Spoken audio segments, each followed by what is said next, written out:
ফারাক্কাবাদে ভারতীয় সেনাদের মহড়া। ফারাক্কাবাদের যেকোনো হামলা প্রতিহত করতে গত শুক্রবার থেকে শুরু করেছে ভারতীয় সেনাদের মক ড্রিল।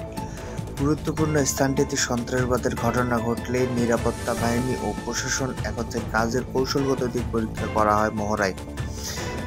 ভারত কেন্দ্রীয় সরকারের নির্দেশে উত্তরবঙ্গ এবং দক্ষিণবঙ্গের সংযোগকারী ফারাক্কা ব্যারেজ অঞ্চলকে সুরক্ষিত করতে মাল্টি এজেন্সি মক এক্সারসাইজের আয়োজন করা হয়।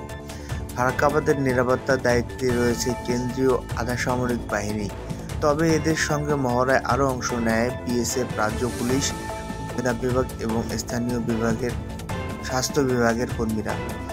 ভারত-পাকিস্তান যুদ্ধ আবহে এর আগে ভারত-বাংলাদেশ সীমান্তে ফারাক্কা ব্যারেজ ও ব্যারেজ সংলগ্ন এলাকায় রেড অ্যালার্ট জারি করেছিল কর্তৃপক্ষ। ভারতে অবস্থিত ফারাক্কা ব্যারেজ অতি স্পর্শকাতর এলাকা। এক্ষেত্রে অপ্রীতিকর ঘটনা ঘটলে ভারতের ভেতরে অভ্যন্তরে বিপদের আশঙ্কা রয়েছে। সেই অপ্রীতিকর ঘটনার মোকাবেলায় ফারাক্কায় এই সামরিক মহড়া বলে জানা গেছে।